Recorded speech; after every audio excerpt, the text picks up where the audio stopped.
자, 안녕하세요. 안녕하세요. 오늘 이틀 차잖아요.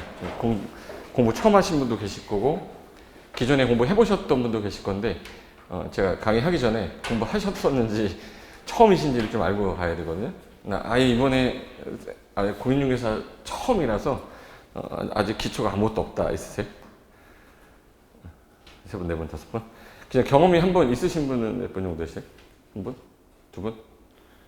그럼 알겠습니다. 일단은, 저는 이제 2차 과목인데, 어저께 선생님이 설명해 주셨겠지만, 2차 과목 요 책이 두 권으로 나왔는데, 기초 입문서라서 이 내용에서는 거의 용어 정리하고 요약 정도 돼 있어서 이거 가지고 공부할 수는 없어요. 근데 이런 내용이 있구나 정도를 알자고 만든 책이기 때문에 얘를 가지고 엄청나게 공법은 공부할 필요 없어요. 아마 12월에 기본서 나오면 그 기본서가 약간 두꺼울 거예요.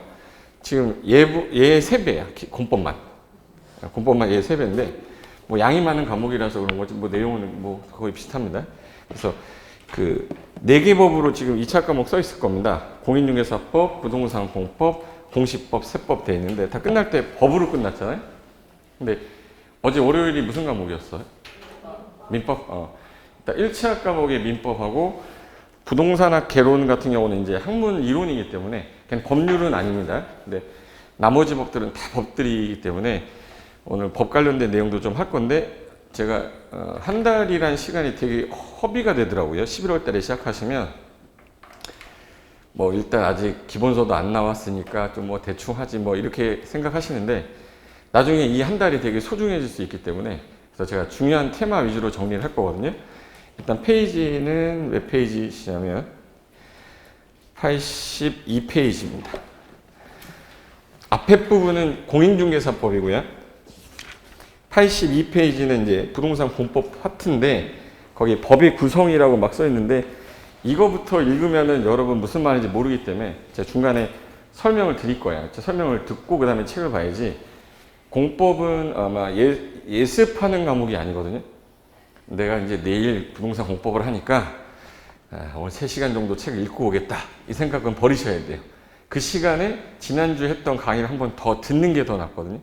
공법은 단어가 조금 어렵고 평상시 쓰던 용어들이 아니기 때문에 이 귀가 좀 뚫리셔야 책도 읽혀요. 근데 이게 안 뚫린 상태에서 책을 읽으면 내가 뭐 하고 있지, 이런 생각이 드는 과목이라서 처음부터 막 예습을 한다거나 이러진 않으셔도 돼요. 그래서 제가 오늘 그래도 입문 과정이니까 꼭 알아야 될 거에 대해서 그래도 팁을 좀 제가 잡았습니다. 팁을 잡았는데, 일단 강의하기 전에 저놈이 누군지는 알고 시작해야죠. 제 이름은 거기 안 써 있죠. 제 이름은 여기 고상철입니다. 나중에 궁금하면 인터넷 치면은 막 나오니까 나 사기꾼은 아니라는 것만 아시면 되고, 저는 강의한 지 이제 한 24년 차 됐어요. 이제 24년 차. 인생의 반을 강의했는데, 저 나이가 많지는 않은데 강의를 일찍 시작했어요. 대학교 다닐 때, 고시공부할 때 강의를 시작해가지고 지금까지 강의하고 있으니까 거의 인생의 절반은 뭐 강의하고, 토지 쪽 관련된 내용 위주로 강의를 했었는데, 제가 오늘 할 거는 테마 위주로 할 거예요. 뭐 내용 전체를 흐름을 잡겠다, 이건 안 돼. 초보자가 그거 하면 다음 주에 안 옵니다. 다음 주에 이제 왜 안 와요? 그러면 뭐 공법 너무 어려워서 무슨 말인지 모르겠어요. 뭐 중개사 뭐 몇 달만 공부하면 되는 줄 알았다는 둥 뭐 이상한 소리 하거든요. 근데 그런 시험이 아니었기 때문에 그럼 제가 주로 하고 있는 일은 여기 부동산 관련된 공법 관련된 내용들만 강의했었어요. 개발 과정하고 토지 투자, 토지 컨설팅, 그리고 부동산 공법 실무, 그리고 한국감정평가 연수원 있어요. 평가사 되면은 연수 받거든요. 연수 교육 그 담당 이사로 있고, 제가 이제 주로 하는 곳은 LH 쪽하고 그다음에 부동산 공법 관련된 강의 주로 하고 있으니까, 이제 강의 23년이 넘어서 이제 24년 차 넘어가는 시기인데, 이제 앞으로 1년간 여러분하고 해야 되니까 저 사람이 뭐 하는 사람인지는 알아야 될 것 같아서 간략하게 소개했고, 자, 이제 제가 지금 쓴 단어가 이게 원래 띄어쓰기 해야 되거든요. 부동산 공법에서 지금 띄어쓰기를 어디서 해야 되는 거예요? 부동산 공법이에요? 띄어쓰기를 어디서 해야 돼? 여기서 해야죠. 얘는 두 단어를 합성한 겁니다. 대한민국의 부동산 공법이라는 법은 없어요. 그러니까 부동산과 관련된 건데, 그 국가가 공익을 목적으로 규제하는 법률에서 공법이라고 하는데 이 공법 안에 법률이 한 3,000개가 법률이 있으면 사법하고 공법으로 나눠지거든요. 그중에 어제 한 거는 민법이니까 느낌이 어때요? 사법 같아요? 공법 같아요? 그죠? 개인하고 개인이 어떤 문제가 발생했을 때 그걸 해결하기 위해서 법조문화 시킨 거죠. 조문화 시켜가지고 법을 만들어 놓은 건데 저는 이제부터 공익을 위해서 국가가 규제를 하는 거예요. 사람들을. 야, 너 이거 하지 마. 너 이거 하지 마. 누가 하지 말래? 국가가. 그래서 국가가 예를 들어서 내가 가지고 있는 땅이 있는데 땅이 부동산이죠.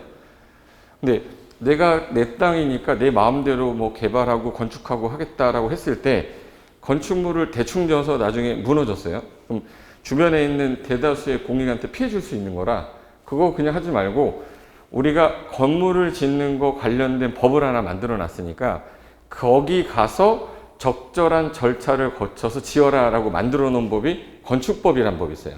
그럼 건축법은 내가 건축하는 데 있어서 부동산이죠.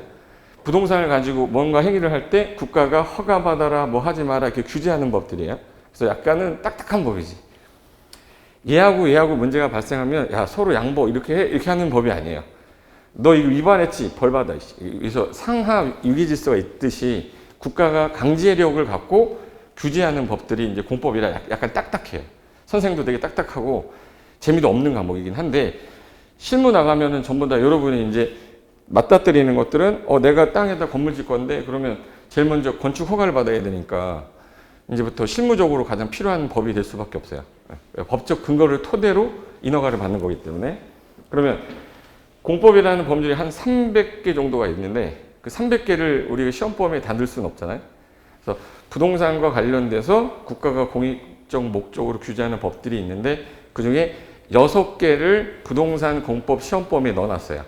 그러니까 부동산 공법에 6개 법이 들어있다는 뜻이에요. 그러니까 결론은 뭐냐면 부동산 공법이란 법은 없고 부동산 공법이 수백 개가 있는데 그중에 6개만 우리 시험범위에 있다 이렇게 기억하고 하시면 돼. 그러면 내가 예를 들어 볼게요. 제가 사례를 들은 이유가 뭐냐면 혹시 지금 되게 나는 땅을 가지고 있다 있으세요? 뭐 호구조사를 하려는 건 아니고 두 분 있죠? 네. 없어도 있는 척 좀 해주세요. 나 있어 이렇게. 네. 그 땅을 갖고 있는 사람이 제일 궁금한 건 뭐냐면 내가 땅을 갖고는 있어. 뭐 상속을 받을 수도 있고 증여받을 수도 있고 매매해서 살 수 있는데 이 사람이 땅 이걸 갖고 있는 거거든요. 근데 이 사람이 저한테 질문한 거야. 고 대표님 제가 토지가 있는데요. 여기다가 다가구 주택을 건축을 해서 나도 꼬마 빌딩 주가 되고 싶다. 그래서 다가구 주택을 건축하고자 하는데 제 토지니까 제 마음대로 해도 됩니까? 이렇게 물어본 거예요. 근데 대한민국에서는 그게 돼? 안 돼? 건축 내 마음대로 돼? 안 돼요? 안 돼요. 그럼 여기 이 해당 토지에 국가가 규제해 놓은 법들이 있을 거 아니에요? 이 땅에서는 예를 들어서 도심지 내에다가 내가 저기다가 축사를 하겠다. 생각해 보세요. 축사. 여기 옆에 주변에 전부 다 주택인데 내가 축사해봐 이거. 축사하면 다른 사람들한테 피해 주죠. 그럼 이 토지에 대해서는 축사하지 마라는 뭐 규제를 해야 될 거 아니에요? 그걸 다른 법률에 공법 중에서 그 가축 사육 제한 지역이라고 있어요. 가축 사육을 제한하는 지역이라는 얘기는 뭐 하지 말라는 얘기예요? 축사하지 말라는 얘기예요. 그게 이제 이 땅에 규제가 돼 있을 건데 그리고 이 땅이 내가 만약에 뭐 주거 지역으로 돼 있으면 주택을 지어도 되지만 이게 만약에 자연환경 보존지역이라는 걸로 규제되어 있으면 건축이 또 불가능해요. 지을 수 있는 건물의 종류도 제한이 돼 있기 때문에 제가 일단 김 대표님 이거는 우리나라에서는 내부동산이라고 해서 마음대로 건축 못해요 라고 대답해 줬더니 그럼 그런 거를 찾아보려면 어떻게 해야 됩니까? 물어보더라고요. 그래서 부동산 공법을 알아야 된다. 근데 부동산 공법이 300개가 넘는데 그 300개를 다 할 수는 없잖아요. 또 가장 중요한 법들이 그나마 6개라고 생각해서 우리 시험범위에 들어있는 겁니다. 그래서 내가 만약에 개발을 대충 내 마음대로 했을 때 무슨 문제가 생기냐. 이게 난잡하게 개발이 되기 때문에 국가가 하나하나 규제해 놓을 수밖에 없었어요. 그래서 정부가 부동산을 이용하는 거를 공익을 목적으로 규제할 수밖에 없다. 그래서 공익을 목적으로 만든 법이 무슨 법이고요? 공법이고 뭐를 규제하는 거예요? 부동산. 그래서 부동산만 규제하는 공법이라 부동산 공법 이렇게 하는 거예요. 그래서 이 두 단어가 합성화된 건데 그럼 부동산이란 게 또 뭐냐가 가야 되거든요. 그럼 어저께 민법이니까 아마 민법 시간에 99조 1항 하셨나? 민법 99조 1항 부동산 1항 이렇게 나왔는데 토지 및 그 정착물을 말한다 이렇게 써있거든요. 토지 및 그 정착물이란 내가 갖고 있는 땅이 있으면 이 땅이 부동산이고 그 딸려서 이제 정착되어 있는 뭐 수목도 있고 뭐 건축물도 있고 공작물도 있는데 그런 것들을 한꺼번에 부동산이라 한다. 근데 우리는 뭐 따러 오셨죠? 공인중개사 자격증 따러 오신 거란 말이에요. 공인중개사 여러분은 지금 현재 몇 회 준비하는 거냐면 33회. 33회. 제가 11회 때 땄거든요.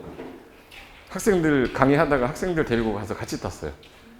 강사가 자격증이 없이 강의하려니까 쪽팔려서 나도 강의해가지고 자격증 따겠다 해서 같이 땄거든요. 근데 벌써 22년 전에 했다는 건데 제 자격증에는 그 당시에 젊었을 때 리즈 시절의 사진이 붙어 있어요. 벌써 20년이 지났으니까.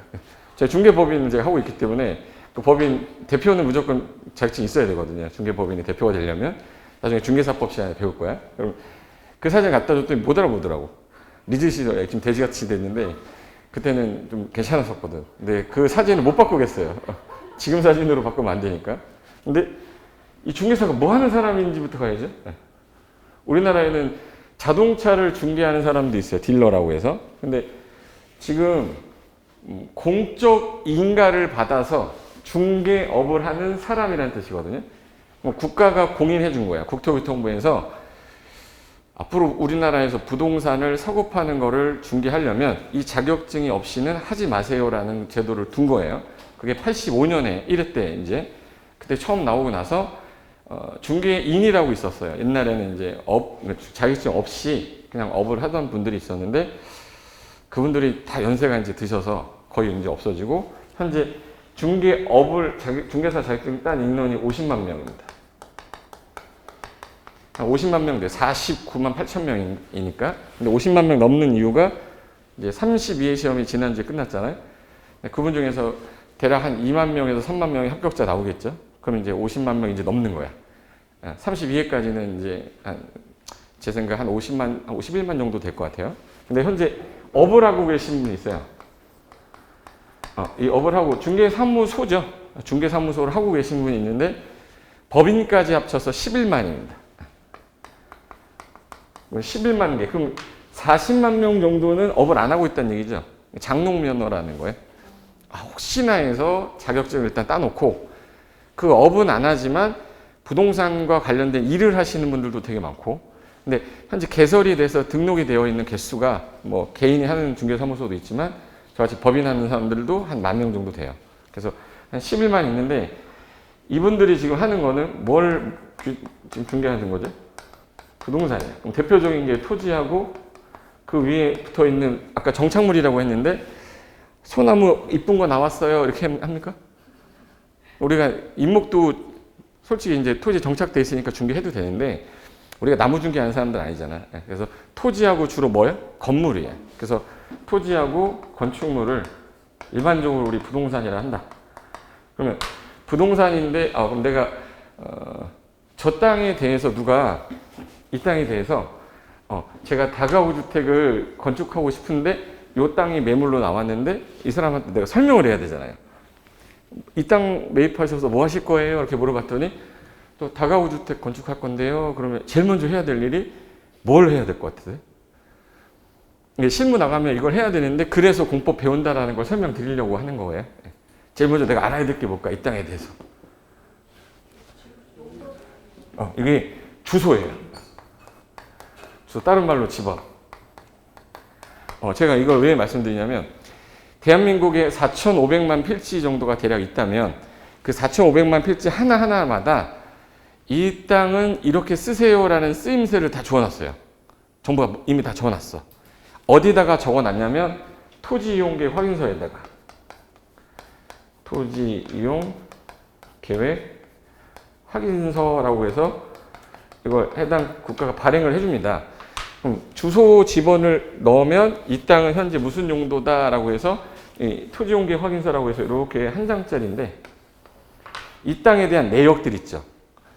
주소가 어디고 면적이 얼마고 개별 공시가는 얼마고 현재 얘는 이 용도로 써라라고 규제해 놓은 게 있어요. 그럼 이거를 내가 읽고서 아 이거 된다 안 된다 판단을 해야 됩니다. 된다 그러면 중개를 해도 되는데 안 되는 거 갖고 가격이 싸니까 어떻게든 된다 이렇게 하면 안 돼요. 가격은 둘째 치고 매수 의뢰인이 하고자 하는 게 저는 다가구 주택 질 건데 일단 됩니까? 라고 물어봤잖아요. 그런데 건축이 되는 땅이어야 되죠. 대한민국의 모든 땅이 다 건축되는 건 아닐 거 아니에요.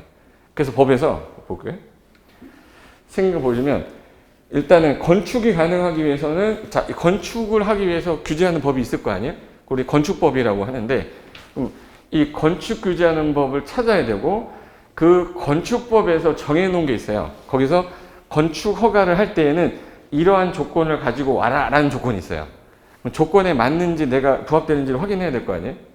그리고 맞으면 이제 허가는 나는데 이 요건을 가만히 보면은 건물을 지어놨을 때 가장 중요한 게 뭐냐라는 거를 국가가 안전해야 되잖아요. 일단 건물을 지었는데 무너지면 이게 왜 진 거야, 그죠? 그래서 제일 중요한 게 안전이기 때문에 화재가 났을 때 불을 쉽게 끌 수 있어야 돼요. 어렵게 해가지고 그냥 사람 다 죽고 꺼야 돼. 쉽게 꺼야죠. 그럼 쉽게 끊는 조건을 가만히 고민해 보니까 불 끄러 소방차가 달려올 건데 소방차가 진입하려면 뭐가 있어야 되지? 도로가 있어야 돼요. 그럼 그 땅에 도로가 붙어 있지 않으면 허가해 주면 안 되는 거 아니야? 라고 해서 얘네들이 대지와 도로와의 관계 이런 걸 만들어 놨어요. 44조 1항에다가 여기가 도로야.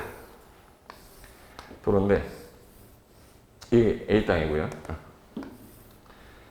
이제 이것도 길인데 이거 B 땅이에요. 자, 여기다가 건물을 졌고 여기다 건물을 졌습니다. 건물 졌는데 여기는 4m 너비고요. 1m 너비야. 그러면 A하고 B 둘 다 도로 길에 붙어 있죠. 길이 붙어 있는데 얘 불 나면 소방차가 와서 불을 꺼야 되고 사람이 도망가려면 길이 있어야 되잖아요. 차가 막고 있으면 못 도망가죠. 그러면 사람이 지나갈 수 있어야 된다는 걸 좀 어려운 말로 보행이라고 그래요. 보행. 아, 이 단어 어려운 거 쓰고 싶지 않은데. 걸어 다니는 거 보행. 그리고 사람이 지나가는 대신에 교차되면서 뭐도 들어와야 돼? 차. 그걸 우리 세 글자로 뭐라고 하죠? 자동차. 너무 어려운 거 썼나? 보행하고 자동차 통행이 가능해야 되는데 조건을 만들었어요. 사람이 지나간다라는 말은 이쪽에서 하나 얘가 나가고 있어. 근데 얘가 와서 만났어. 그럼 갈가부에서 누워야 돼요? 옆으로 가야 돼요? 그래서 상하로 가야 돼요. 위아래로 가야 되니까 그럼 이쪽에도 사람이 하나 가야 되고 얘는 일로 가고 얘는 일로 가고 그럼 일단 얘 폭이 있을 거 아니에요. 그럼 우리 사람에서 제일 끄트머리가 어깨죠. 그래서 어깨 너비를 잡을 때 남자로 잡아야지 여자로 잡으면 좀 애매하잖아. 그래서 남자 평균 어깨 너비 평균이 얼마 정도 될 것 같아요? 이 길이가 70, 90, 100? 보통 56 정도 평균이에요. 56. 넓은 사람 평균치가. 그러면 60cm 정도 기준 잡으면 되겠네 해서 우리나라 계단 복도가 사람이 교차해야 되잖아요. 그럼 60에다 60 더하면 얼마예요? 그래서 1.2m로 돼 있어요. 최소 너비 1.2m. 왜? 계단 올라가는데 어깨 탁 치면 죄송합니다 그래야 돼요? 몇 살이야 너? 이렇게 물어봐야 돼? 한 번 붙어야 돼? 그러면 안 되잖아요. 그럼 맨날 사고가 발생하니까 그래서 얘네들이 하는 게 그러면 사람이 그냥 어깨가 60cm지만 물건도 두고 다니니까 요 물건 부피까지 포함해서 1m 잡고 얘도 몇 m 잡아야 돼? 1m 잡았어. 근데 중간에 뭐가 또 지나가야 되죠? 자동차 지나가야 되니까 우리나라에서 생산되는 차 중에 제일 많은 차를 기준으로 잡자. 버스가 진짜 많이 다니는 건 아니니까 버스 기준 해놓으면 도로가 너무 넓잖아 또. 그래서 자동차를 기준 잡을 때 승용차 잡았어요. 승용차가 우리나라의 90%니까 그러면 승용차가 지금 우리나라 제일 넓은 게 제네시스인데 걔가 1.97이거든요. 폭이. 1.97이라고 하는 건 2m를 못 넘게 해놨거든. 그러니까 차가 아무리 넓어도 몇 미터 넘어 나와야 된다? 2m. 그럼 1 더하기 2 더하기 1하면 몇이 되겠네? 그러니까 4m가 된 거거든요. 그래서 조건에 보행과 자동차 통행 가능한 4m 이상이면 이걸 도로라 한다. 건축법 조문이에요. 건축법 도로 정의예요. 네. 보행과 자동차 통행이 가능하면서 너비도 4m 이상이면 도로다라고 했는데 이 도로에 붙어 있어야 되는데 얘 지금 현재 도행도 되고 자동차 도행도 되고 4m죠? 그럼 이거 얘 건축물 지어도 돼요? 안 돼? 돼요. 그럼 A 땅은 건축해도 되는데 B 땅은 지금 길이 몇 미터네? 사람 하나 지나가면 저쪽에서 오면 누워야 돼요. 이거 만나면 가위바위보 해가지고 누워 이렇게 해야 되잖아. 그러니까 얘는 건축 허가 해주면 돼? 안 돼? 안 돼요. 그러니까 대한민국의 모든 땅이 다 허가 나는 게 아니라 이 조건을 갖추고 있으면 허가를 해주겠다. 이게 건축법 조문인 거예요. 그럼 여기서 모든 토지는 건축 가능한 거 아니고 예를 들어서 가장 중요한 거 아까 뭐가 붙어 있어야 된다고 그랬지? 도로. 그래서 도로가 제일 중요한 거야. 지금 이제 여러분 이제 뭐 부동산을 투자한다, 뭐 토지를 투자한다 이러면 땅 사기 전에 제일 먼저 뭐부터 봐야 돼? 도로 있는지 봐야 돼요. 그럼 내가 한번 보여줄게 사전에. 아까 몇 미터 이상의 너비를 갖춰야 된다고? 그죠? 4m가 나온 이유는 아까 말씀드렸죠? 그리고 차가 아까 폭이 몇 미터? 그러면 차가 들어가려면 몇 미터는 붙어 있어야겠네? 2m. 그래서 너비 4m 이상 도로에 2m 이상을 접해야 된다. 이걸 대지와 도로와의 관계 이렇게 써놨어요. 대지하고 도로는 최소 너비 4m 이상 도로에 접하는 접도 길이는 몇 미터 이상일 것? 2m. 이게 조건이었어요. 그래서 건축법에서 규제하는 부동산 규제가 이렇게 되어 있으면 요거 가지고 맞는 땅에 대해서 내가 브리핑을 해야 되는데 안 맞는 땅을 가지고 중개를 했다가 사고 나면 내가 책임져야 돼요. 실질적으로 실무랑 관련이 있는 거죠. 자격증을 따시면 일을 하는데 도움이 되는 거예요. 그럼 이제 그 땅이 어떤 땅이었냐면 이 땅 위에서 봤을 때 아까 그 사진에 있던 게 이 땅이었어요. 자, 이거 건축 가능할 것 같으세요? 불가능할 것 같으세요? 느낌상 도로가 있는 것 같긴 한데 이게 도로인지 아닌지 확인이 안 되잖아요. 근데 요거는 이렇게 도로 같죠? 이것도 도로 같고 코너에 있는 땅이야. 그럼 제 건축이 가능한지 안 한지는 일단 이 땅에 지금 현재 제대로 된 지도가 하나 있었으면 좋겠는데 그 우리가 이제 지적이 표시된 도면이라고 해서 지적도라고 하거든요. 그건 이제 공시법 시간에 배울 거야. 그럼 지적도에 도로라고 돼 있는 게 붙어 있는지를 확인하면 되는데 그림상에서는 제가 볼 때는 건축 가능할 것 같아요. 현재는 가능해 보이는데 요거를 이제 요 땅이 코너였거든요. 근데 여기 보시면 자 이거 일단 자동차 지나가는 길이죠. 근데 폭이 몇 미터인지는 내가 사진 봐서는 모르잖아. 근데 저 개발을 하면서 도로를 4m로 안 만들어 놓고 개발하지는 않겠지. 그죠? 기존에 이 도로를 깔면서 여기 아스팔트 돼 있잖아요. 아스팔트 깔면서 4m가 안 되게 깔지는 않았을 거 아니야. 상식적으로 허가는 날 거예요? 날 것 같아요? 날 것 같다라고 추정만 하는 건데 이거를 가지고 했는데 나중에 보니까 그게 조건이 안 맞았던 거예요. 그럼 계약을 할 때 저걸 10억 주고 샀는데 안 된다는 거야. 그럼 10억을 내 10억 날리는 거죠.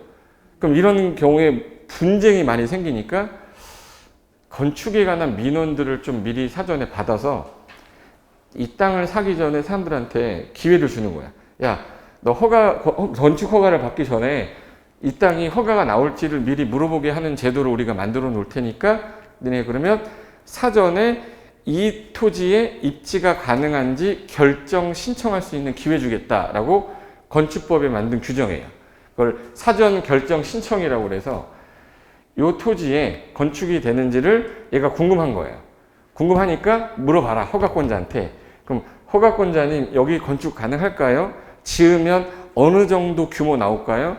제가 건축하면서 좀 조심해야 될 게 뭘까요?를 물어볼 수 있게 만들어줬어요. 이게 만들어진 지 얼마 안 됐어요. 한 4년 됐나? 옛날에 없었어요, 이런 게.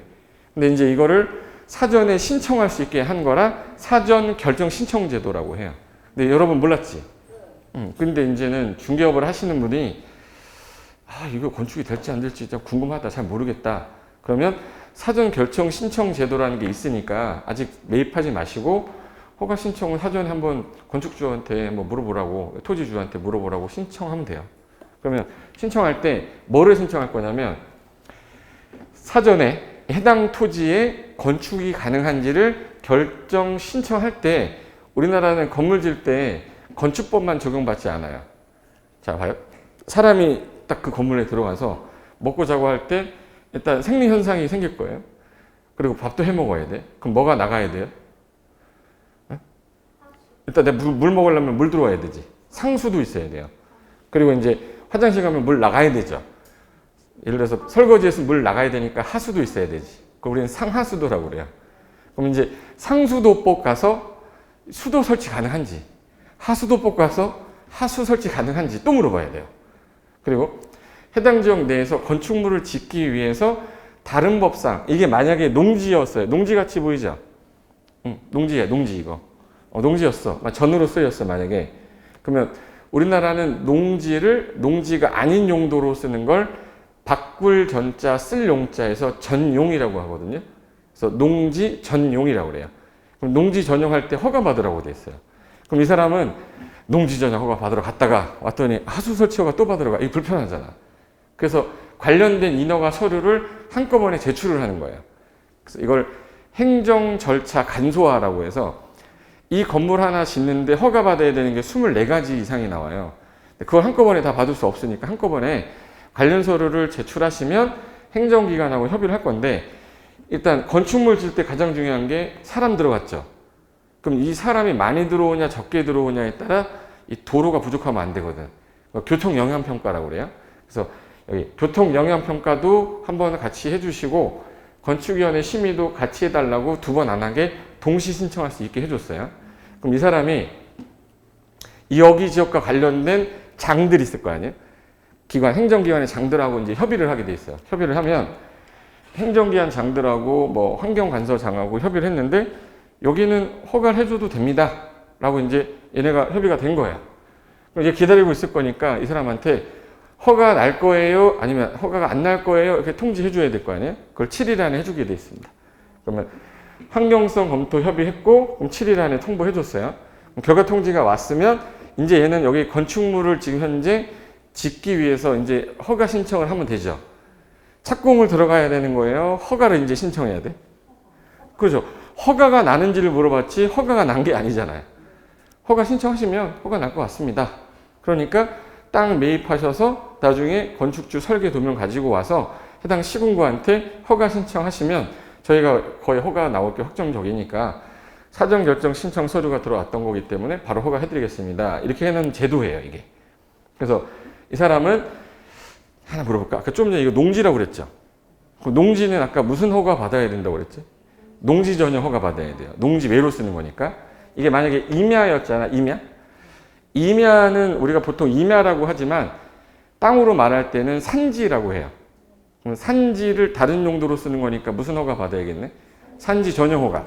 그러면 여기서 사전 결정할 때 농지 전용 허가하는 권한자랑 얘기를 했는데 농지 이거 전용되니까 허가해줘도 돼요 라고 했는데 얘가 서류를 농지 관련 허가를 또 제출하는 건 불편하잖아요.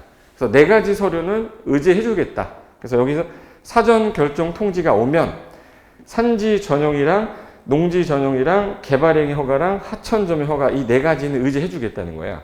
그럼 나중에 허가 신청할 때 이 서류 제출 안 해도 돼요. 사전 결정 신청서가 있기 때문에. 그래서 이걸 줄여서 산농개하라고 그래요. 뭐라고 부른다고? 산농개하. 산이 뭐예요? 산이?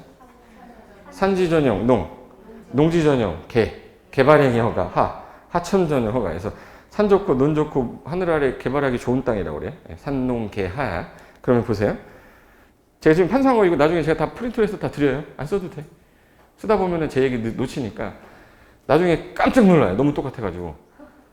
여기 있는 프린트는 PPT 같은 거는 필요하면 제가 그 저작권 관련된 거 아닌 것들은 제가 다 올려놓을 테니까 그 나중에 보시면 돼. 쓰다 보면 스트레스 받잖아. 그러면 하나 더. 자, 그럼 이제 사전 결정 통지가 왔어요. 그럼 나는 이제 저 매매 계약을 했습니다. 그래서 토지를 가져와서 소유권자가 됐어. 그럼 이제 허가권자한테 허가 신청을 해야 될 거 아니에요? 근데 얘가 이제 이런 머리를 이제 짱구를 돌리는 거예요. 그럼 여기는 100% 허가가 난다는 내가 확약서를 받았어. 그러면 이 상태에서 땅 그대로 가만히 갖고 있는 거야. 한 10년 동안 가만히 갖고 있다가 나중에 여기 지역이 규제가 되게 심해지면서 개발이 너무 심각해져서 개발을 못하게 하려고 묶어놨대요. 근데 얘는 이미 뭐가 있냐면 사전결정서 있죠. 그거 가지고 허가 신청하면 허가 해줘야 되잖아. 그래서 얘네들이 그런 꼼수를 부릴까봐 그러면 사전결정 통지서를 받고 저 사람한테 2년 안에 허가 신청을 해라. 2년이 지날 때까지 신청 안 하면 너 없는 걸로 볼 거야. 그래서 2년 안에 해라 이렇게 돼 있거든요. 시험에서 낼 수 있는 것들은 잘 봐요. 2년 안에 허가 신청을 만약에 안 했다는 얘기는 이 사전 결정을 해주는 거는 효력이 없다. 다시 신청해야 되는데 이미 법규가 여기 동네 강화돼 있으면 사전 결정 신청하잖아요. 안 난다고 나와요. 이제. 그래서 실효기간이라는 게 실자가 잃을 실자예요. 효력을 잃는다는 게 실효입니다. 그럼 여기서 시험이 만약에 낸다 그러면은 여러분이 딱 봤을 때 지문화 시킬 거 아니에요? 이걸 이제 제도라고 하니까. 그러면 사전 결정 신청 허가 대상 건축물을 신청할 때에는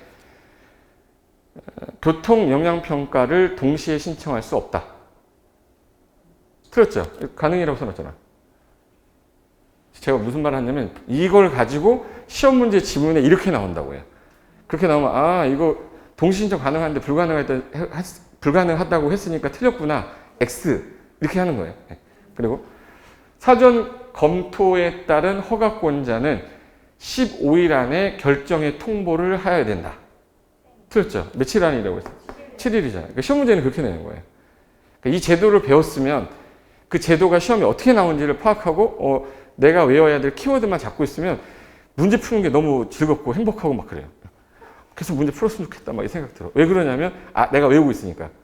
근데 못 외운 사람은 뭐라는 거야 이렇게 돼요. 그러니까 나중에 이제 재미없어지기 시작하고. 근데 공법이 이런 게 한계냐? 엄청 많아요. 엄청 많은 것 중에 제가 사례로 든 건데 그게 이제 어느 정도 익숙해지고 나면 키워드만 딱 생각나도 문제는 풉니다. 하나 더 해드릴게.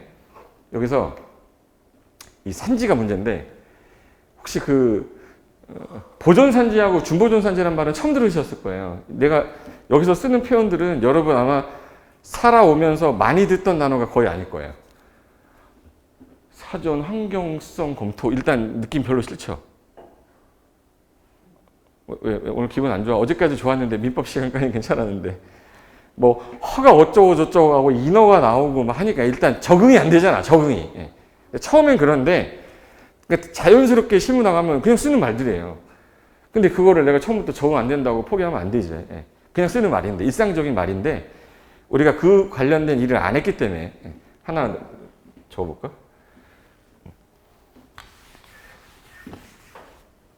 우리는 농지가 있고 산지가 있는데 앞으로 혹시라도 여러분이 상속을 받거나 뭐 땅을 누가 소기를 해줘가지고 뭐 이 땅이 괜찮다라고 해서 야 이거 사야겠다라고 할 때 이 단어 나오면 사지 마시라는 거 알려드리는 거예요.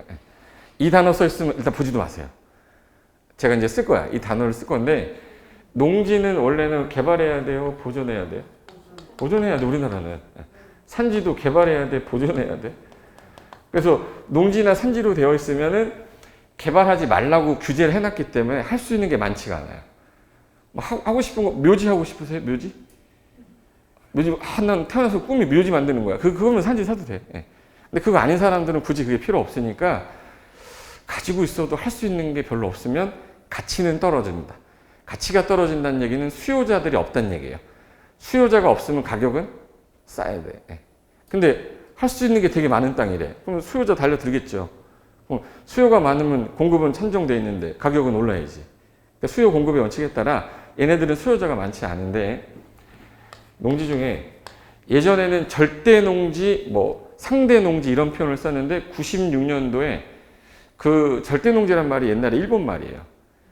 일본 애들이 쓰던 말이라 야, 이런 표현 쓰지 말고 농사만 해라 라고 농업을 진흥해라 라고 하는 땅을 하나 만들었어. 그걸 농업진흥지역이라고 그래요. 농업진흥지역. 그럼 농지인데 농업진흥지역이 지정된 게 있고 지정이 되지 않은 게 있어. 지정되지 않은 걸 농업진흥지역 외라고 해요. 구분을 그렇게 해요. 그러면 절대 농지가 뭘 것 같아요? 절대 농지라고 부르는 게 농업진흥지역이야? 진흥지역 외의 지역이야? 진흥지역이겠죠. 그래서 옛날에 절대 개발하지 마라. 그래서 뭐만 해라. 보존만 해라. 이렇게 해놨어요. 근데 얘는 보존도 하는데 나중에 제한적으로 뭔가를 좀 하고 싶으면 얘는 좀 풀어도 돼. 얘는 좀 풀어도 돼 해서 개발이라는 표현을 넣어놨어요. 여기다.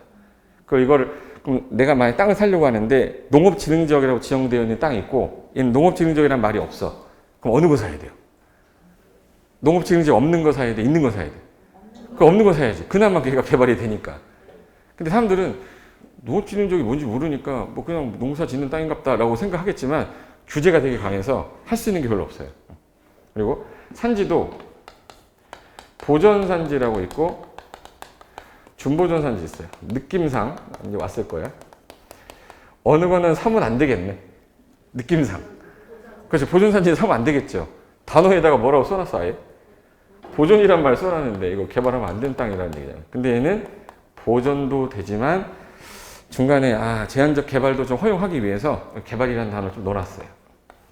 그럼 여기서 내가 지금 상속을 받았는데 아까 토지에 대한 규제는 어디를 찾아보면 제일 먼저 뭘 찾으라고 그랬죠? 주소사를 했죠. 주소를 일단 상속받은 그 땅의 주소를 알면 토지용계 확인서를 발급을 받아요. 근데 거기를 단어를 봤더니 농업진흥지역이라고 써 있는 거야. 12,000평인데 농업진흥지역 써 있어요. 기분 좋아야 돼요? 기분 좀 별로 안 좋아야 돼요? 그럼 기분 안 좋아야 돼요. 근데 보존산지라고 써 있어 만약에. 별로 안 좋은 거죠. 그럼 둘 중에 또 상대적으로 봤을 때 농지가 비싸 보이세요? 산지가 비싸 보이세요? 농지가 더 비싸. 2배 정도 비싸요. 산지인데 게다가 보존산지야. 게다가 옆에 공익용이라고 써 있어요. 상속 포기각서 쓰시는 거예요. 상속 받아도 좋긴 좋은데 세금 계속 내야 돼. 근데 준보존산지라고 돼 있어. 그럼 형님하고 가위바위보해서 내가 무조건 이겨야 돼요. 그래서 준보존산지는 뭐도 허용이 되는데 개발이 좀 허용되는 땅이에요. 근데 여기 이 땅이 만약에 저기 산지 중에 보존산지랑 준보존산지인데 하나 물어볼게요. 인허가 의제할 때 아까 산지조정 허가 의제한댔죠. 산지조정 허가 의제하는데 둘 중에 어디는 의제를 해도 아무런 상관이 없다. 원래 개발 가능한 땅 어디죠? 준보존산지는 의제해줘. 여기가 준보존산지로 돼 있었으면 그냥 의제해줘도 되는데 저기 보존산지로 돼 있으면 의제해주면 안 돼요. 보존산지는 철저하게 규제를 많이 못하게 개발 못하게 해야 되기 때문에. 근데 보존산지가 도시지역에 있는 보존산지일 수도 있고 도시가 아닌 비도시의 보존산지일 수도 있어요. 그럼 어디는 의제시켜줘도 되겠네요. 도시외. 도시지역은 개발할 땅이죠. 도시지역은 개발할 땅이니까 보존산지로 나와도 걔는 의제해줘도 되는데 도시지역 외의 지역은 의제해주면 안 된다. 이게 우리 시험 문제였었어요. 여기. 도시지역일 때는 의제해줘도 되는데 도시가 아니면은 보존산지는 의제 안 해주겠다. 그게 단서에 있는 규정인데 그걸 가지고 재작년에 냈어요. 그래서 요거 시험에 낼 수 있는 게 이게 전부거든요. 이 파트에서는. 이제 하나 정리해 볼게요. 지금 제가 하고 있는 제도를 뭘 하고 있냐면 사전 결정 신청 제도 하고 있습니다. 사전 결정 신청하려면 일단 허가 대상 건축물이어야 돼요. 무슨 대상? 허가 대상을 물어볼 때 사전 결정 신청 시에 심의나 교통영향평가 동시 신청 가능하다, 불가능하다? 가능하다. 그럼 협의가 돼서 통보 며칠 안에 해줘라. 통보해줬는데 만약에 산농, 계하 4가지가 의제돼요. 근데 보존산지하고 준보존산지 중에 어디는 무조건 해줘도 되지만 준보존산지는 해줘도 되지만 보존산지는 어느 지역일 때만 의제해주겠다. 도시지역일 때만 의제해주겠다. 그리고 나서 몇 년 안에 허가 신청 들어가야 돼요. 2년 안에 허가 신청을 안 하시면 이번에 결정했던 거 효력을 없애버리겠대요. 그 2글자로 실효. 근데 그거 관련된 문제 보여줄게. 이게 기출문제인데 28회 문제인데 지금 공인중개사 처음 공부하러 왔는데 1년 동안 공부한 사람들이 풀었는데 틀렸던 문제입니다. 그걸 여러분은 지금 현재 5분 만에 이걸 푼다면 여러분 대단하신 거예요. 답을 맞추라는 게 아니라 저런 유형으로 나온다. 저 이론을 배웠으니까 저런 유형으로 나온다를 적응이 되시면 공부할 때 내가 뭘 위주로 암기를 해야 되고 이게 좀 보여요. 근데 무작정 이론만 하면 들을 땐 다 알죠. 다 알고 있는데 나중에 문제 풀려고 하면 적용이 안 되는 거야. 자 봐요. 건축 법령상 허가의 사전 결정에 관한 설명이다. 틀린 것은 28회면은 여러분 몇 회 준비죠 지금? 33회인데 28회면은 지금 5년 전 문제야 이제. 자 여기서 틀린 거 찾는 겁니다. 그럼 4개는 맞고 하나가 틀렸어. 틀린 놈 하나만 찾아내면 돼요. 1. 자 사전 결정을 할 수 있는 자는 자 결정 권한은 아까 누구한테 물어보랬죠? 허가권자. 그럼 그 결정할 수 있는 사람은 건축 허가권자다. 여기서 역겨운 거 있어요? 없죠? 깔끔하죠? 그러면 이거 아닌 것 같아. 이건 맞는 것 같아. 2번. 사전 결정 신청 사항에는 허가를 받기 위하여 제가 이 땅에 건물 짓는 거 가능합니까? 이 땅에 건물 규모 어느 정도 나옵니까? 고려할 사항은 뭡니까? 이거 물어볼 수 있다고 그랬죠. 그럼 여기서 신청자가 고려할 사항 이게 뭐예요? 라고 물어볼 수 있댔죠. 포함할 수 있다. 그다음에 3번 사전 결정의 통지로 국토개입법에 있는 아까 산농 개하 때 개가 뭐였어요? 개발행위 허가. 그럼 개발행위 허가가 의제되는 경우에 허가권자는 사전 결정을 할 때 그 관계에 있는 장하고 아까 뭐 하랬죠? 협의. 관계행정기관장과 뭐는 해야 된다. 협의해야 된다. 이런 조문이 나오는 거예요. 네. 그다음에 사전 결정 신청자. 제가 신청자인데 건축위원회 아까 심의 따로 신청하랬어요. 같이 할 수 있다고 그랬어요. 교통영향평가 있죠. 그럼 또 동시에 신청할 수 있다. 이걸 옛날에 없다로 나왔었어요. 네. 이거 있다니까 맞는 거죠. 그럼 1, 2, 3, 4까지는 맞는 것 같은데 2번, 5번 보니까 신청자는 결정 통지 아까 며칠 안에 해준댔죠? 통지 받았어. 그럼 받았으면 아까 몇 년 안에? 2년 안에 뭘 하랬어요? 허가. 그럼 2년 이내 착공신고를 해야 돼요? 허가를 신청해야 돼? 틀렸네. 착공신고가 아니라 허가 신청해야지.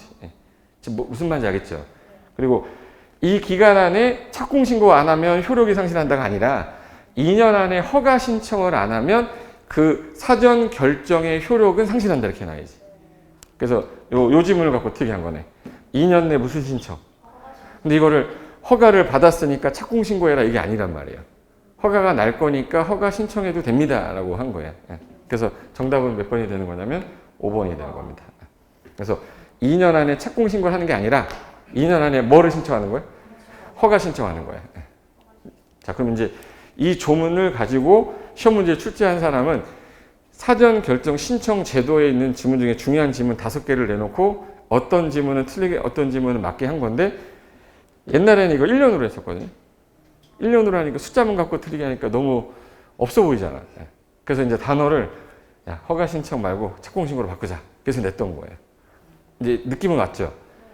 제가 그림 보여주고 막 이렇게 설명한 거는 이 문제를 풀기 위해서 한 게 아니라 그 내용에 대한 핵심이 뭔지를 일단 설명을 드린 거고 그럼 법조문에서는 이런 애들이 틀리게 합니다. 그런 것만 안 틀리면 하나씩 이걸 내 거화 시키는 거예요. 요거 사전 결정 파트 나 이해 다 됐어. 오케이 넘어가. 다른 파트 내가 했어. 넘어가. 이렇게 쌓였을 때 아 내가 한 2달 정도 지나면 사전 결정 신청제도 기억이 안 나요. 지금 오늘 이해했죠? 다음 주 이 시간에 내가 이 문제 똑같이 풀잖아요. 그걸 여러분이 풀면 천재입니다. 한 일주일밖에 안 됐는데 이걸 풀면 천재라고. 나중에 한번 동영상 복습할 때 동영상 보시면서 아 이거 그때 이해됐는데 왜 안 되지? 이 느낌을 처음 받으면 아 이게 반복이구나. 한 번 이해가 됐으면 사람들은 그래요. 이해가 됐으면 암기가 됐다고 생각하는 거야. 이해는 됐죠. 이게 무슨 말인지 강의를 저렇게 잘하는데 재수없어요? 그럼 저 말을 듣고 이해가 됐으면 내 머릿속에 남아있는 잔상은 그 절차 정도의 그림 정도가 있으면 좋은데 이 그림 제가 굳이 그린 거는 봤던 것 같은 느낌이 들어야 되는데 그때 통보가 며칠이었더라? 기억이 안 날 거란 말이에요. 결과 통보 기억나요? 안 나? 안 나면 이렇게 해야지. 결과 통보 며칠? 며칠이요?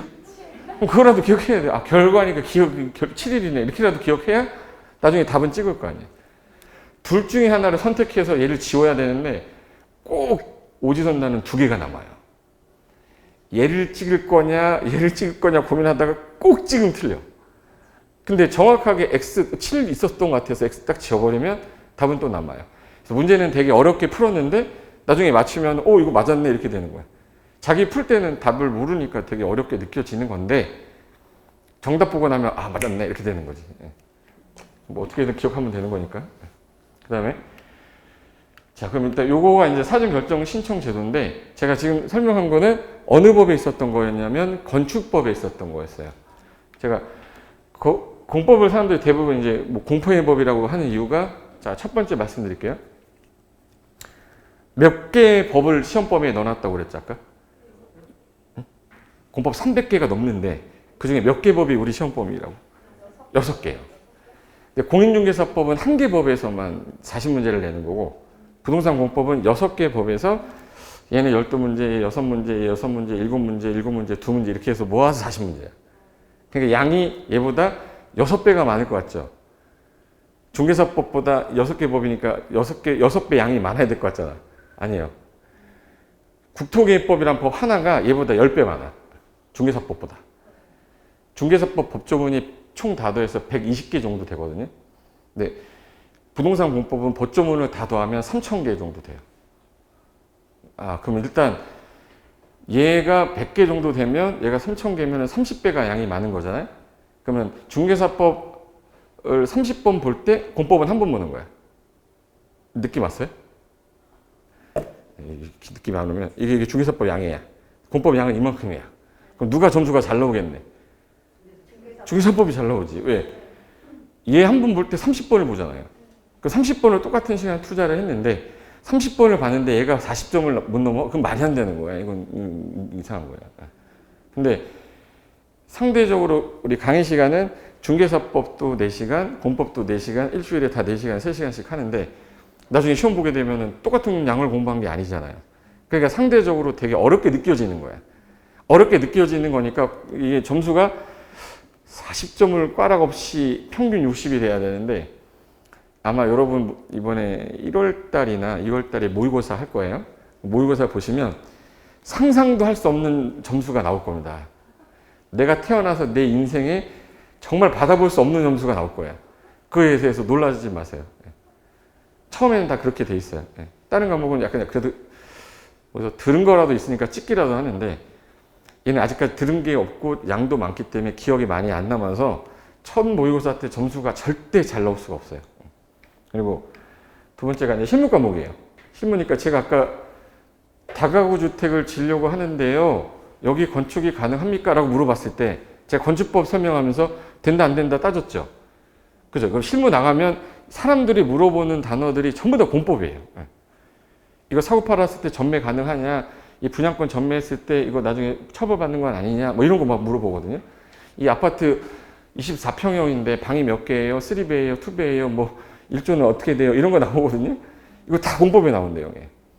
그래서 실무에 써먹는 과목이기 때문에 잘해두시면 나중에 본인 재테크에도 도움이 될 거고 앞으로 내가 업을 하는 데 있어도 다른 사람보다 조금 더 브리핑도 잘할 수 있고 말을 잘하면 사람은 이제 그 설득을 잘 당하게 돼 있어요. 제가 만약에 말을 어리버리해서 여기요 이렇게 했으면 설득이 안 돼요. 딱 하는 자세나 또 생김새가 딱 설득력 있게 생겼잖아. 말을 잘해서 그런 거야. 이미지가 원래 뭐 돼지같이 생겼지만 나쁜 사기꾼 같이는 안 생겼잖아요. 그러니까 얘는 실전에 딱 나가자마자 바로 써먹을 수 있는 과목이고 두 번째가 재미없어요. 제가 맨 처음에는 민법 강의로 시작했거든요. 그러니까 99년도에 처음 강의할 때 고시 공부 하다가 나왔기 때문에 저는 민법밖에 몰랐어요. 다른 과목은 뭐 해본 적도 없고. 근데 민법 강의하면서 느꼈던 게 민법은 재미는 있는데 변화가 없고 당장 내가 그 젊은 나이인데 좀 약간 실무도 좀 해보고 싶은데 6과목 중에서 공법이 저랑 제일 잘 맞더라고요. 그래서 이제 그 다음에 공법으로 전환을 했는데 왜 재미가 없냐면 제가 아까 양이 많다고 그랬어요? 양이 적다고 그랬어요?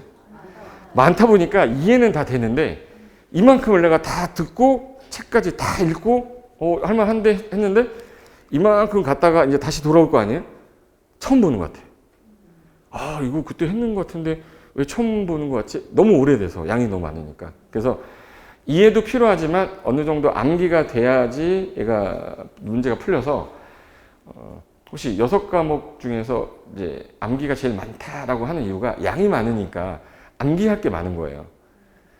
부동산 공법이 암기 과목이 아니라 양이 많으니까 이해도 많이 하지만 암기할 게 많아진 거지 암기 과목이 아닙니다. 그리고 실무 관심 있으신 분들이 여기 자격증을 따러 오신 분이 아니라 강남의 주변에 가면 그 부동산 회사들이 되게 많아요. 그분들 중에서 일을 하시는 분들이 다른 과목 안 끊고 공법만 단가 끊어서 듣는 분들 계시거든요.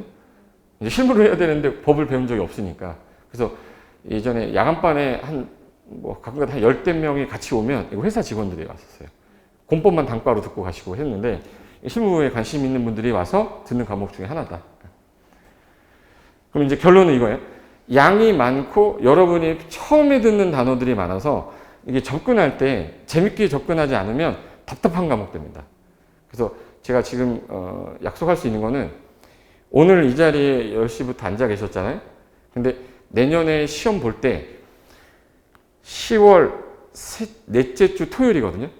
10월 넷째 주 토요일 날 시험 보실 때까지 정규진도 나올 때 한 번도 안 빠지고 앉아 계셨는데 공법이 꽈락 나왔다. 지금 제가 환불해 드리겠습니다. 저 돈 좀 있어요. 네.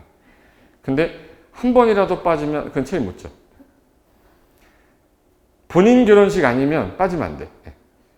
무슨 말이냐면 꾸준히 그 자리에서 하란 대로만 했던 사람들은 대부분 붙는데 중간에 이제 일이 생겨서 못 하시는 분들 많아요. 뭐 부모님 돌아가시고 시어머님 돌아가시고 뭐 갑자기 남편이 뭐 문제가 생겨가지고 이사 가야 되고 막 이런 분들은 있을 텐데 그런 게 없다 그러면 그냥 앉아만 있어도 제가 공법 때문에 떨어지진 않게끔 할게요. 자신 있습니다. 그건. 선생을 믿고 가야지 어떻게. 왔다리 갔다리 하는 사람들 있잖아요. 그래서 떨어지는 거예요. 그냥 선생이 하라는 대로 하면 딱 끝까지 다 붙는데 그 부분에 대해서 너무 영향받지 마시고 만약에 혹시라도 나 때문에 떨어지면 환불은 해드릴 테니까 걱정하지 마시고. 아셨죠? 첫날이니까 이렇게 얘기하는 건데 다음 주에 뭐 지각이라도 했다. 이따 끝난 거야. 다 지켜보고 있어요. 지금 현재 우리가 계신 분이 100명밖에 안 되지만 이게 코로나가 없을 때는 저 끝까지 꽉 찼었단 말이에요. 근데 코로나 있고 나서 착석 금지 막 이러면서 사람들이 나오지도 않고 막 이러는데 불과 2년 전에 저 자리가 없어서 옆방 가서 들었는데 근데 그 와중에 처음부터 끝까지 한 번도 안 빠지고 계속 나오신 분이 있어요. 그분이 됐냐? 거의 대부분 됐습니다. 물론 안 되신 분들도 몇 분 있을 수 있는데 환불을 안 해드렸어요. 꽈락이 아니었기 때문에. 내가 꽈락 안 나올 정도는 무조건 만들어 놓을 테니까 빠지지만 않으시면 됩니다. 그래서 아까 300여 개 법률을 다 할 수 없어서 아까 몇 개만 우리 시험범위에 넣었다고요? 6개. 그러면 지금 최근에 중개사 공부 처음이시잖아. 그 사람들이 6개월 막 9개월 동안 공부를 했는데 그 사람들이 9개월 동안 공부한 사람들이 이 얘기를 잠깐 보시면 이 과목이 그런 과목인가 보구나 이게 이해가 될 것 같아서 이게 실제 공부한 사람들인데 카페 같은 데 있죠. 부동산 카페에 들어있는 걸 캡처해 왔는데 보세요. 자, 이분이 지금 언제 한 거냐? 9월 달에 제가 캡처한 거거든요. 9월 달. 그러니까 시험 보는 게 10월 30일이었잖아요. 그러니까 2달 전에 캡처한 건데 어느 한 과목 안 힘든 과목이 없지만 그중에 으뜸은 공법인 것 같아요. 근데 왜 좋아하지 이거? 분명 강의 들을 때는 하고 넘어갔는데 자료로 확인하면 이건 뭐지? 외울수록 엉켜지는 뭐 숫자 암기 어떻게 하나요? 이분은 이제 숫자에 대해서 스트레스를 받으신 분인 것 같아. 제가 아까 전에 자 보세요. 사전 결정 신청할 때 숫자가 2개가 나왔거든요. 통보 언제까지? 결과 통보. 그건 기억할 거 아니에요. 죽을 때까지 기억나 이제 결과 통보 나오면. 근데 몇 년 안에 허가 신청을 해야 되는데 그거 가지고 이제 7일을 14일로 2년을 1년으로 이제 바꾸니까 자기가 이제 혼동이 오기 시작하는 거지 이분은. 그러니까 이제 9개월을 공부했는데도 숫자 때문에 미치겠다 뭐 이런 분들이 생겨. 근데 숫자 관련된 거는 제가 마무리하면서 외울 것들을 쫙 정리할 거니까 그냥 들어두시는 거예요. 들어두시다가 마지막에 제가 특강 정리할 때 숫자 이렇게 암기하면 이제 총 정리할 때 하면 다 외워져요. 근데 그거를 중간에 외워야 된다고 생각하니까 볼 때마다 짜증나고 스트레스 나는 건데 마무리할 때 제가 다 알아서 할 거니까 저도 23년을 넘게 했잖아요. 처음부터 끝까지 어떻게 하겠다라는 스토리 다 잡아놓고 시작하고 있는 사람인데 이걸 갑자기 땡겨서 할 수는 없거든. 그러니까 앉아만 있으면 내가 된다는 말이 그거예요. 그 다음에 이분은 부동산 공법 어렵진 않은데 역시나 또 뭐라고 써놨어요? 암기가 많은 과목이 아닌데 역시 암기라고 하시는 이유는 양이 많잖아. 얘는 이만큼이니까 외울 게 이만큼인 거고 얘는 이만큼이니까 많은 거죠. 암기 과목이 아니라니까 양이 많아서 그런 거지. 그래서 여기 보시면 특별회원인데 여기 봐봐요. 날짜가 2021년 9월 10일이잖아. 9월 10일이면 시험 보기 한 달 전이에요. 그리고 소문대로 양이 많네요. 정리가 잘 안 되는 느낌. 당연하지. 양이 많으니까. 그리고 여기 보시면 양이 많고 외울 게 많으면 그게 어려운 거예요. 그렇지. 양이 많으니까 어려운 거잖아요. 부동산 공법 과목이 어렵다는 뜻이 아닌 거예요. 그리고 부동산 공법 어떻게 하면 안 헷갈릴까요? 안 헷갈리는 게 암기가 안 돼서 그래요. 암기되면 헷갈릴 게 없지. 다시 할게요. 아까 결과 통보 며칠? 그리고 허가받고, 아니, 통지받고 몇 년 안에 허가 신청? 외웠으니까 안 헷갈린 거잖아요. 근데 일주일 뒤에 가면 다 대답 안 나와요. 근데 그런 것들이 여러 개가 있어. 이제 양이 많다고 했으니까. 그래서 느껴지는 거니까 처음에는 한 번 듣고 쭉 돌다 보면 다시 이제 두 바퀴 돌 때 또 다시 한번 하고 반복해서 세 번 하다 보면은 내 거에 남는 거지. 오늘 제가 이거 세 번이나 물어봤기 때문에 아마 시험 보는 그날까지 기억날 거예요. 제가 세 번에 한 번 더 했는데 다음 주에 까먹으면 눈을 확 찌를 거예요. 내가. 근데 이런 게 한계가 있는 게 아니라 여러 개가 있어서 그래. 그리고 이거는 현재 상황이라고 해서 보세요.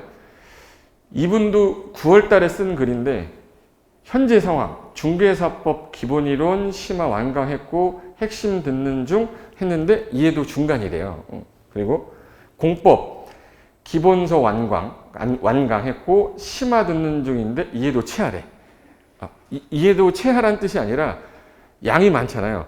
한 바퀴 돌고 두 바퀴 돌았는데 뭐 했지 이런 느낌인 거예요. 제가 반복이 많아야 된댔잖아요. 근데 반복할 시간이 없죠. 양이 그나마 적은 게 공시법인데 공시법 핵심만 완강, 기출문제 풀었더니 또 할만해 이거예요. 세법 아직 공부를 안 했어요. 앞으로 강성규 선생님 들을 예정이에요. 9월 달인데. 그리고 공법을 정말 하나도 모르겠어서 제가 수기 읽고 상담받은 거에 따르면 공법의 비중 50 정도 두라 하기에 일단 열심히 하고 있습니다. 공법은 심화 다 들으면 핵심 넘어가고 책에도 시잘부 시국태 다 들어야 될까? 이거 제가 강의하는 거거든요. 이제 수강생 같은데 제가 문제도 많이 풀어봐야 할 텐데 걱정입니다. 결론은 기본 이론 한 바퀴 들었고 현재 심화인데 기본서 한 번 본 거예요. 심화할 때 기본서 한 번 더 봤거든요. 근데 그 두 번 봤는데 양은 이만큼인데 두 번 봤는데 이게 다 기억나겠습니까? 안 나죠. 그래서 제가 양을 줄이려고 체계도라는 거 만들었고 시험에 잘 나오는 것만 뽑아서 만든 게 시잘부예요. 시험 보기 전에 마지막에 이론만 꼭 보고 가자 해서 식국태야.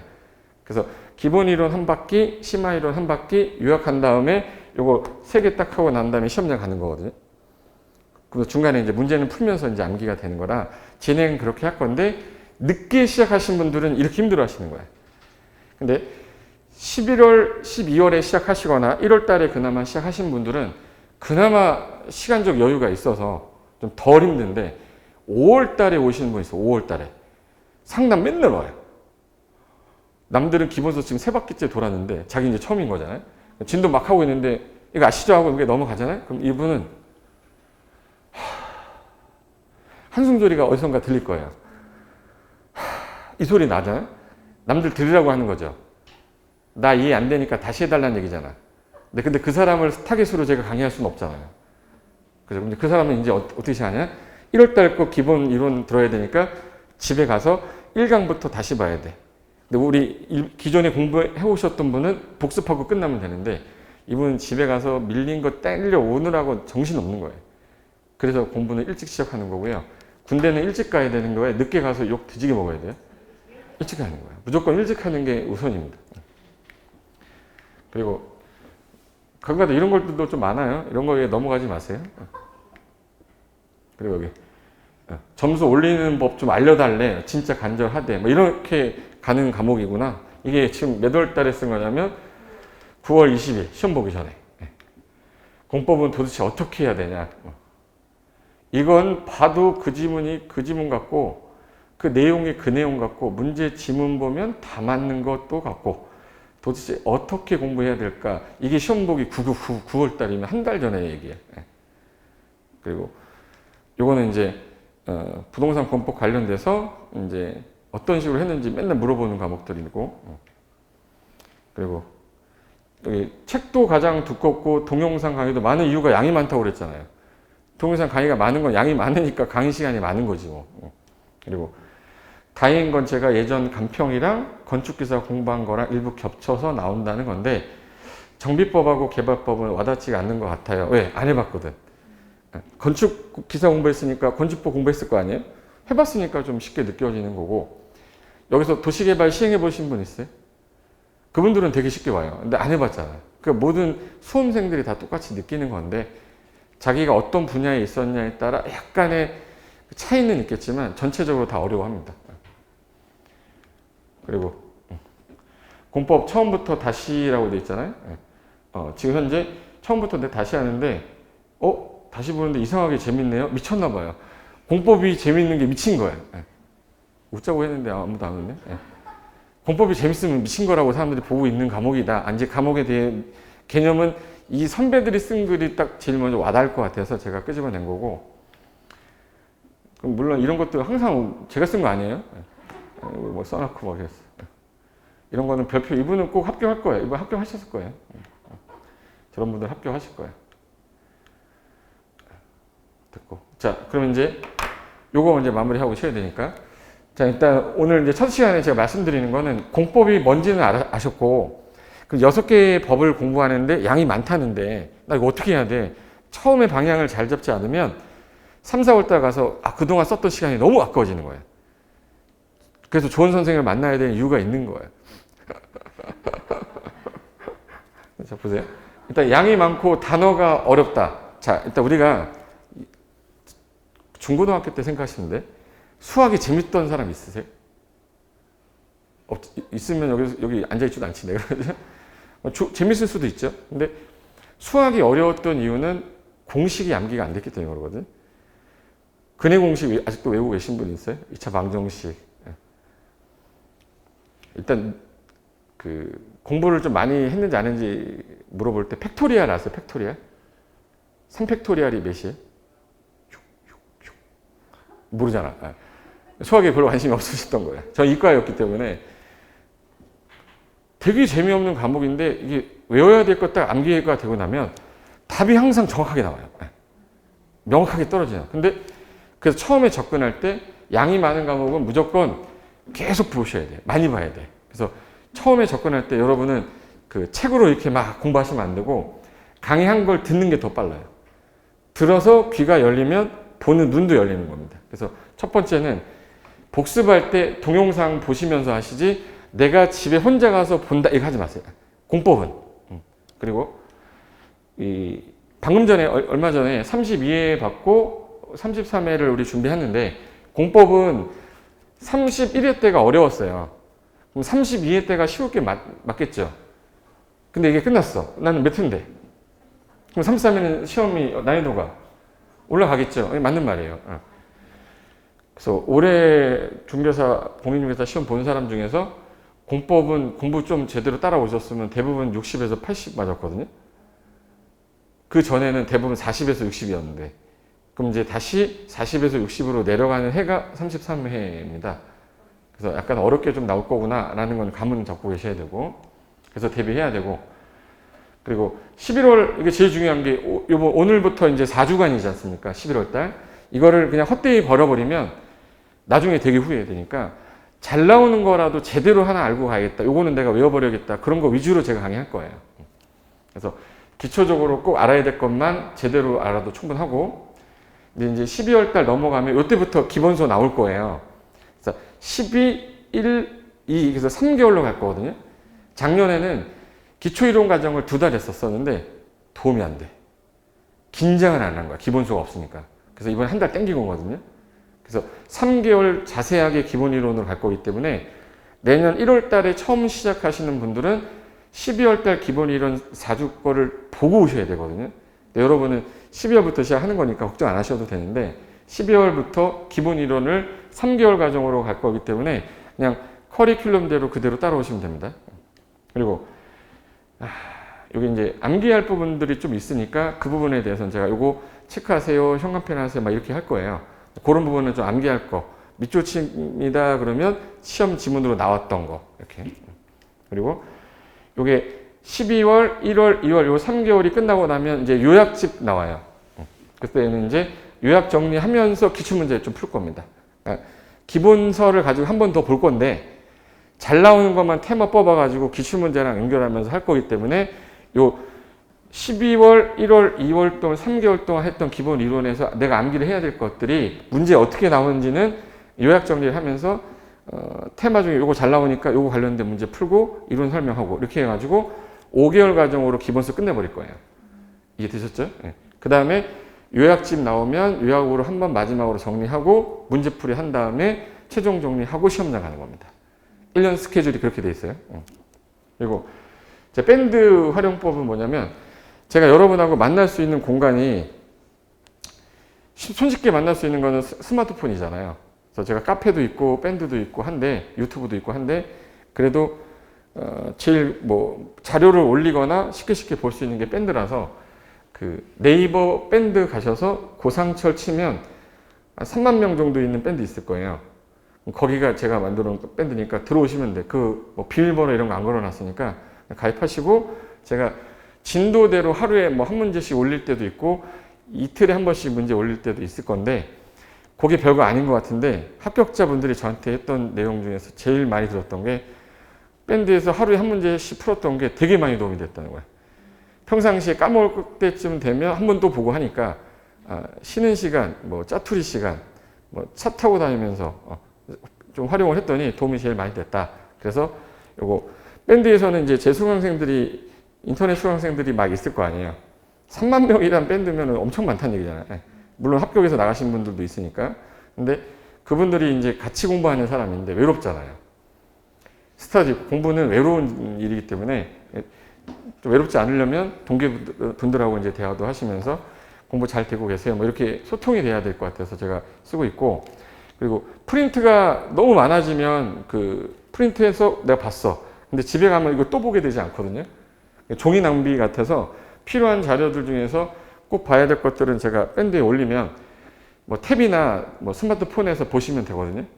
종이로 해버리면은 교재로 다 나오는데 굳이 또 프린트를 또 해서 보시려면 보시되 저는 이제 탭 같은 걸로 이제 보면서 정리하셔도 돼요. 그래서 자료는 여기다 필요하면 제가 올려놓을게요. 근데 보통 어떻게 하냐면 밴드를 이제 들어가면은 혹시 밴드 만들기라고 아세요? 자기가 밴드 하나 만들 수 있거든요.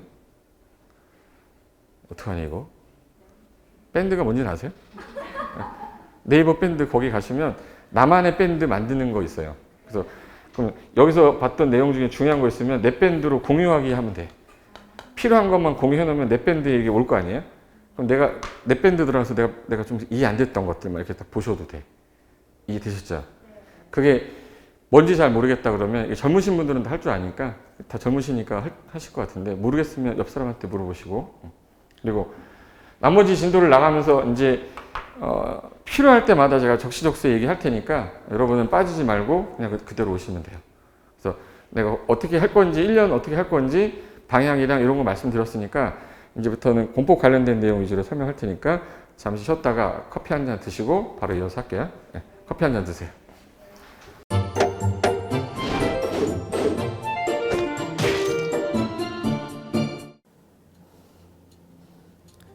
안녕하세요.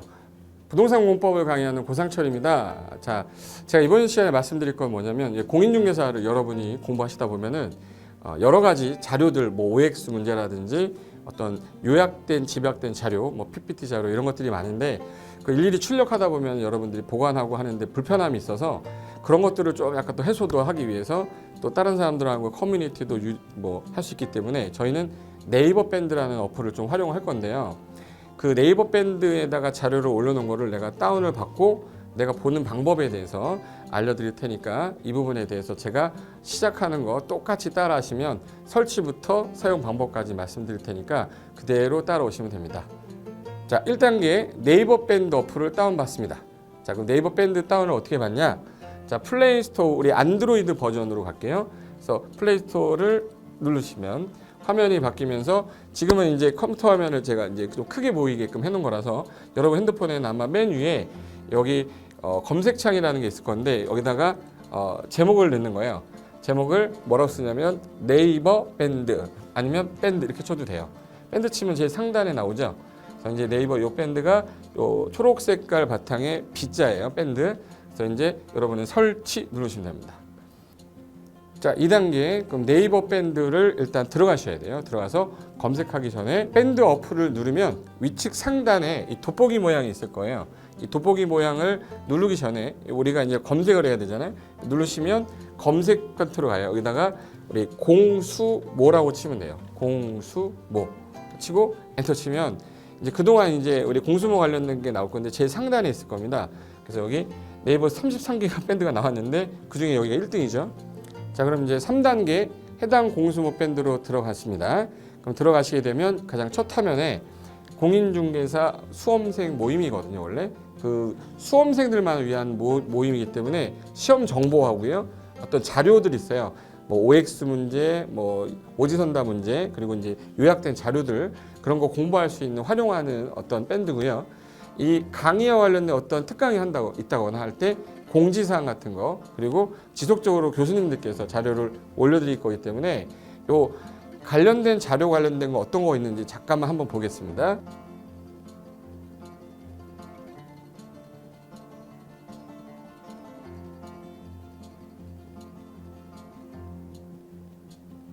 자, 그러면 4단계로 갈게요. 또 다른 꿀팁 하나 말씀드리겠습니다. 모바일 1일 학습이라는 건데, 핸드폰으로도 내가 하루에 짬을 내는 시간, 예를 들어서 전철을 타거나 버스를 탄다거나 화장실을 간다거나 할 때 1일 그 공부 학습 방법을 알려드릴 건데요. 메인 화면에서 위로 좀 올라가면은 모바일 1일 학습이라고 나올 거예요. 여기 있습니다. 모바일 1일 학습이라고 해서 시험 과목에 따른 문제가 나올 거예요. 그러면 여기를 올리시면은 여러분이 이제 그 시간 안에 이 문제에 대한 것을 읽어본 다음에 여기서 정답과 해설은 바로 보여지면 이거는 암기가 돼버리기 때문에 정답 해설은 맨 밑에 안 보이게 숨겨놨어요. 그래서 현재 밑으로 쭉 내리면, 인지에 가서 쭉 내리면 요때 답이 나와요. 댓글이라는 게 있어요. 내가 쓴 거는 내가 확인할 수 있잖아요. 그래서 요 댓글 표시 보시면은 이런 거는 표정 좋아요 한번 눌러주는 거예요. 그럼 여기서 내가 좋아요 그러면서 뭐 선생님 사랑해요 해도 되고, 좋아요 이런 거 눌러주신 다음에 그 다음에 밑으로 가면 이제 댓글을 쓸 수 있어요. 그래서 정말 궁금한 부분에 대해서 댓글 남겨주시면 확인이 되는 경우에 바로 답글을 올릴 수 있게끔 실시간으로 할 수 있을 것 같습니다. 자, 지금까지 과정과 같이 공수모 밴드예요.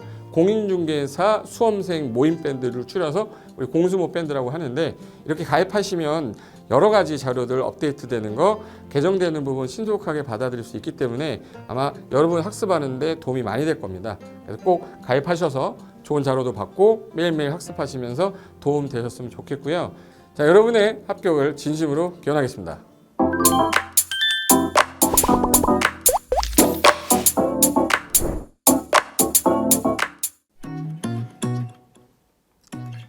자, 안녕하십니까. 자, 이번에는 부동산 실무, 일반인들이 어떤 도움을 받기 위한 관련된 밴드에 대해서 소개를 시켜드릴 건데요.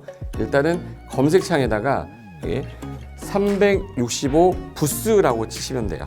365 부스인데 365일 부동산 스터디라는 밴드예요. 네이버 밴드인데 요 365 부동산 스터디라는 밴드 일단 클릭하시면 현재는 이제 4만 명 정도 되는 밴드인데요. 우리가 일반인들이 어떤 부동산 정보를 습득하는 데 있어서 이 정보를 얻기가 되게 쉽지가 않습니다. 내가 어딘가를 찾아본다고 해서 잘 찾을 수 있는 것도 아니고, 어떤 전문가들이 하는 말들이 이 친밀성이 있는 건지 아닌지에 대해서도 우리가 잘 믿을 수가 없는 거기 때문에 그런 정보를 그래도 좀 손쉽게 찾아볼 수 있게끔 저희 이제 이 밴드에 구성된 전문가들이 정보를 좀 제공해 주는 거기 때문에 아마 유용하게 활용할 수 있을 거고요. 내가 부동산 중에 토지를 좀 알고 싶다, 또는 상가를 좀 알고 싶다, 또는 나는 내 집 마련을 위해서 청약이 좀 궁금하다. 근데 그게 솔직히 어디 가서 물어보거나 어떤 정보를 찾기 쉽지 않아서 그것 때문에 만들어진 밴드라고 보시면 돼요. 그래서 365일 내내 부동산을 공부한다는 취지로 밴드에 들어오셔서 질의응답도 하시고 궁금한 사항에 대해서 예를 들어 문의를 하시면 저희가 관련된 정보를 또 제공해주는 그런 밴드라고 보시면 되겠습니다. 어떤 밴드냐면 한번 보시면은 지금 현재는 공지사항이 제일 먼저 나올 건데요. 이 공지사항은 기존에 있던 오프라인이 어떤 강좌가 있으면 그 강좌에 관련된 거 세미나라든지 그래서 평소에 이제 우리가 이제 접하지 못했던 강의들 있죠. 이렇게 진행이 된다라는 거 공지를 좀 하는 그런 내용들이고요. 하나 좀 더 올리면, 자, 이제 우리 교수님이에요. 교수님 중에 상가 교수님이 최근에 예를 들어서 법이 바뀌었어요. 법이 바뀌게 되면 최근에 바뀐 법이 이러한 바뀐 법이 있으니 중개업을 한다거나 투자를 할 때 좀 유의해서 알아보시면 좋겠습니다라는 거를 올려놓을 거예요. 기존에 올려놓은 자료가 있으면 또 찾아보시면 되는 거니까 이렇게 해서 계속 밴드에서 소식을 받으시면 실전에 굉장히 도움을 많이 받을 거라고 예상합니다. 부동산 관련된 내용 중에서 하나 더 보시면 이제 랜드프로에서 그 직접 우리 프로그램 만들고 있어요. 그래서 부동산 까발리기, 부동산 부티크 뭐 이런 팁이 관련돼서 부동산 팁 있죠. 예를 들어서 청약을 받아야 되냐 말아야 되냐, 지금 강남권 아파트를 투자해야 되냐 말아야 되냐, 이런 정보를 쉽게 여러분들이 접하지 못하기 때문에 그런 관련된 것들을 시대에 맞게 흐름에 맞게 부동산 시장이 이제 요동치면 내가 지금 집을 팔아야 되냐 사야 되냐 그런 것들에 대해서 신속하게 정보를 들을 수 있는 밴드니까 시간이 나실 때마다 자주 들어오시고 저도 자주 들어와서 좋은 정보 남겨드릴 테니까 자주 들어오시기 바랍니다. 저는 부동산 공법하고 부동산 토지 투자를 강의하는 고상철이었습니다. 자주 밴드에서 뵙도록 하겠습니다. 자, 수고하셨습니다.